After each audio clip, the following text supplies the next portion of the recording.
Hey everybody, I'm going to try to do this best I can without any interruptions. I wanted to give you my thoughts on tonight's Money in the Bank pay-per-view.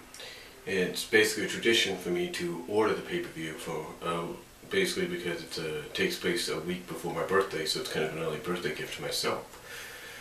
And what's ironic about this is when I went to, because I wasn't sure if I was going to be able to record it. Here's the deal, for the past month and a half I haven't been able to record Monday Night Raw.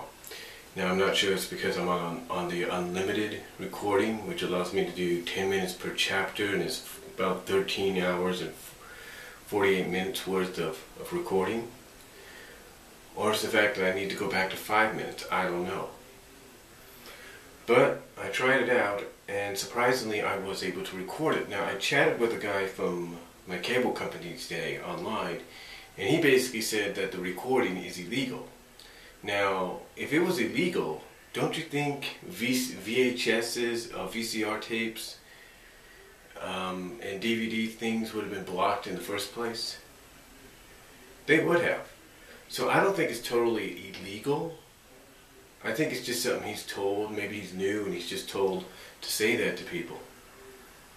But he said you shouldn't be able to record it, but my thing is, it's pay-per-view.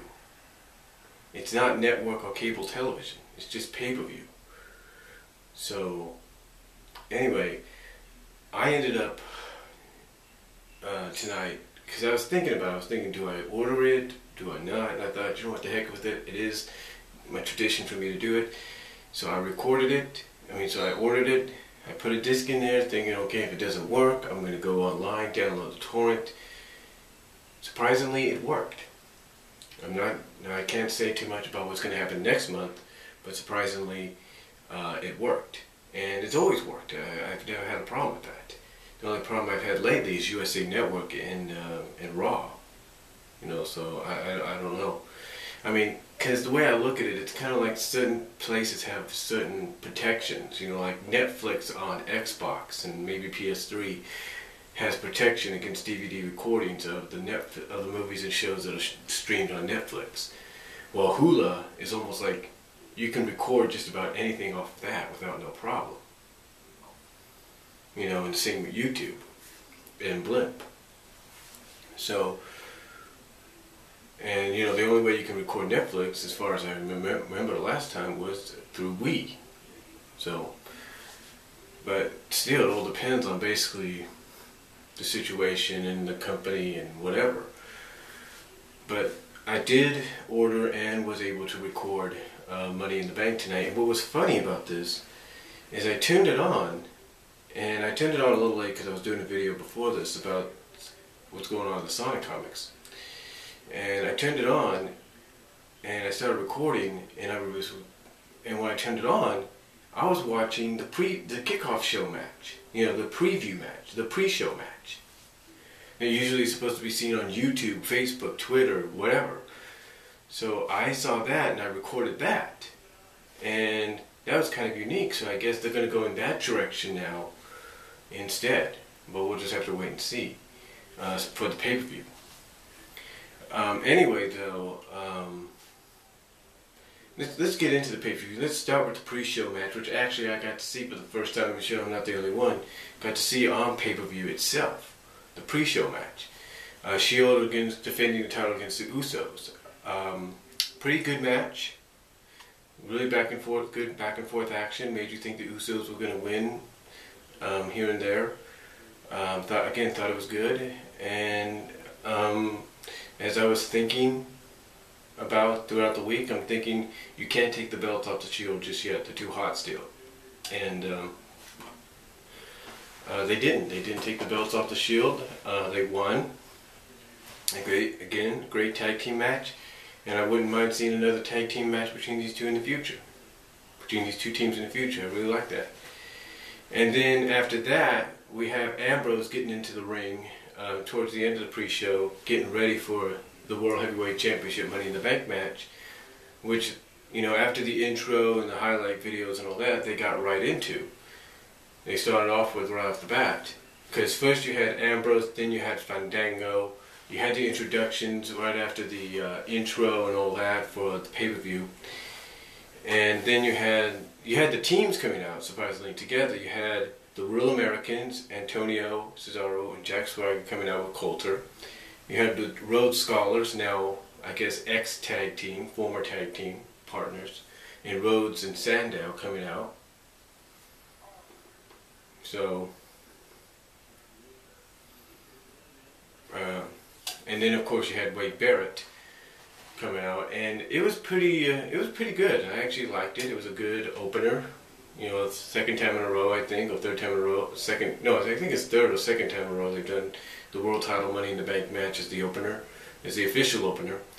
I thought it was good. Great back and forth action.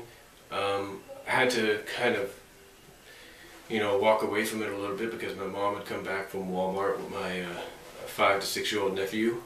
I had to get stuff out for them. But again, I thought it was pretty good, back and forth action. And it looked like at times Dean was going to win. I mean, what happened during the match is here you had the Shield pretty much expected. Roman Reigns and Rollins coming in, interfering on Ambrose's behalf, and then you had the Usos come out after that to kind of prevent Rollins and Reigns from helping Ambrose win. So it was great back and forth. Times just thought Barrett was going to win. Again, just great back. It was just a great opener. And in the end, surprisingly, Damien Sandow won. And it looks like they're going to start a feud now between him and Cody. Yeah. The whole Rhodes Scholars thing is obviously over now. And those matches that he's had with Sheamus obviously were a test to see if he was ready for the main event. And it looks like he is. So that was pretty cool to see that happen.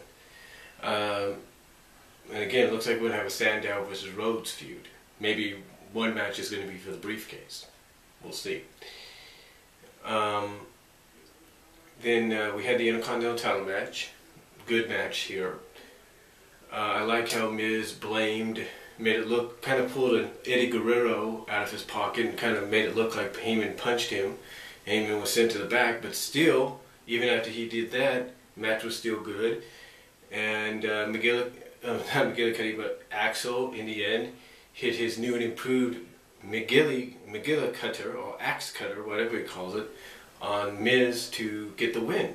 Basically, tripped up Miz on the ropes, kicked him in the, with the rope, tripped him up with the ropes, and was able to hit the axe cutter, I guess you can say, to get the win. So Curtis Steele is the Intercontinental Champion. Then we had the Divas match, which was surprisingly alright. It was good. I don't think it was as good as last month, but still decent. And AJ, of course, as everybody was expecting, did retain with the Black Widow by applying the Black Widow on Caitlyn. And Caitlyn, tried to hold on, and almost before she passed out, she finally had to tap out. So, yeah, AJ retains, but I don't think this feud is over just yet. I really don't. Then we had Ryback and Jericho. This was actually pretty good. Jericho got a great match, got a decent match out of Ryback, and Ryback